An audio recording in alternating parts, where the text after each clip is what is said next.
Please welcome General Motors Chairman and CEO, Mr. Rick Wagoner. Thanks very much. Good morning. It's always a pleasure to be back here at the Geneva show. For General Motors, 2006 was a year of great progress on a number of fronts. That's good because it needed to be. In 2007, we'll stay focused on moving from turnaround to transformation in the US, here in Europe, and around the world. And a key element of our strategy is our drive for environmental and technology leadership. In recent months at both the Los Angeles and Detroit auto shows, I've spoken about societal concerns over energy and the environment, including the very important fact that oil alone is unlikely to supply the world's future automotive energy requirements. For the global auto industry, this means that we must, as a business necessity, develop alternative sources of propulsion based on alternative sources of energy in order to meet the world's growing demand for our cars and trucks. While this may sound like a challenging assignment, it's also an extraordinary opportunity, because by developing alternative sources of energy and propulsion, we have the chance to mitigate many of the issues surrounding energy availability, such as business risks and environmental concerns, including global climate change.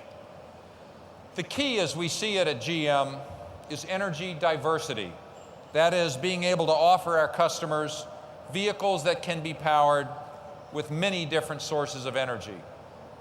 I know energy and the environment are very topical issues in Europe right now, as you review the European Commission's proposed emissions targets of 130 grams of CO2 per kilometer. To be clear, GM supports the goal of reducing CO2 emissions. And although the Commission's current proposal is a significant stretch, we're working hard to do our part, including new technologies that improve fuel economy and reduce vehicle emissions. Ultimately, we believe that environmental goals can be accomplished most effectively with an integrated approach that engages automakers, fuel providers, governments, and consumers. Now, for our part, we're pursuing a strategy of energy diversity on several fronts. First, we've significantly expanded and accelerated our commitment to the development of electrically driven vehicles, vehicles in which an electric motor turns the wheels, including fuel cell vehicles and extended range electric vehicles like the Chevrolet Volt concept we unveiled in Detroit. Second, we've dramatically intensified our efforts to displace traditional petroleum-based fuels with alternatives like E85 and CNG. And third, GM will continue to improve the efficiency of our internal combustion engines, both gas and diesel. Let me briefly expand on each, starting with electrically driven vehicles. For a number of years now, we've made a major commitment to the development of hydrogen fuel cell propulsion. In fact, our vision of the hydrogen fuel cell future, the fully drivable Chevrolet sequel fuel cell concept, is making its European debut right here in Geneva and is on display in the GM Forum. To help us understand the real-world potential of this technology, we'll introduce a test fleet of 100 fuel cell-powered Chevrolet Equinoxes in the US later this year. Today, I'm pleased to announce plans for a smaller-scale demonstration fleet in Europe to see how customers here respond to this technology. Early next year, expect to see a fleet of approximately 10 fuel cell vehicles operating in Europe. Some of you were with us in Detroit in January when we launched eFlex, a family of electrically driven propulsion systems specifically engineered for future small and mid-sized vehicles, represented first by the Chevrolet Volt. The E in eFlex, of course, stands for electric, because no matter how an eFlex vehicle is configured, it's always driven by electricity. eFlex is flexible because the electricity it uses to drive the vehicle can come from a wide range of sources: a hydrogen fuel cell, a small internal combustion engine running on ethanol or biodiesel, or the power grid itself, in which case the electricity can be generated by natural gas, wind, hydroelectric, and so on. In short, E-Flex vehicles will enjoy one of the really outstanding benefits of electricity, the opportunity to diversify fuel sources for the vehicle, which will enable us to adapt this technology for markets all around the world. And Volt is just the beginning. In fact, expect to see future E-Flex concept applications very soon at the upcoming Shanghai and Frankfurt Motor Shows, for example, that feature new technologies tailored for local GM brands. Another thing we're doing to promote energy diversity is to dramatically intensify our efforts to displace traditional petroleum-based fuels.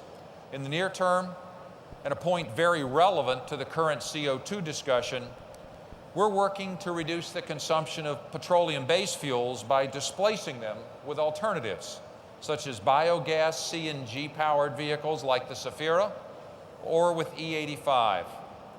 We're big believers in bioethanol, both as a renewable source of fuel and for its potential to significantly reduce CO2 emissions on a well-to-wheels basis.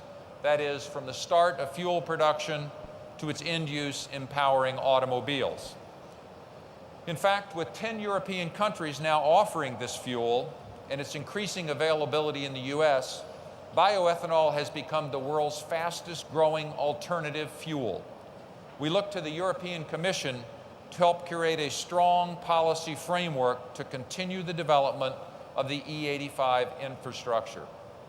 We already offer Europe's best-selling flex fuel vehicle, the Saab 9.5, which helped Saab achieve record sales in Europe last year, and we're pleased to confirm today that we're extending the Saab biopower lineup to include the 9.3 family of vehicles, such as the 9.3 Cabrio, right here on the stage.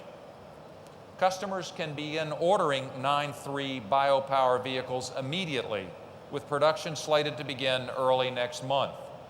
This means that Saab will offer eco-friendly variants in all models of its European lineup. In addition, Saab is also showing a Biopower 100 concept car here in Geneva, which runs on pure bioethanol. And we're exploring the possibility of leveraging Saab's biopower expertise across other GM brands in Europe. A third thing we're doing to promote energy diversity and reduce emissions in Europe is to continue to improve the efficiency of our internal combustion engines, both gas and diesel, as we have really for decades. In fact, this morning I'm pleased to announce that we're continuing to broaden our diesel offerings in Europe with an all-new 250 horsepower, 2.9-liter V6 diesel. This new diesel engine features state-of-the-art injection and an innovative closed-loop combustion control system for minimum emissions and maximum performance. In short, it will be efficient, clean, and powerful, offering a 40% increase in power with a reduction in fuel consumption and CO2 emissions versus today's V6 diesel. What's more, this new diesel will provide a 25% reduction in CO2 emissions compared to its gasoline equivalent. This new engine is yet one more example of GM's ongoing commitment to energy diversity and environmental leadership. And its first application will be in our all-new Cadillac CTS.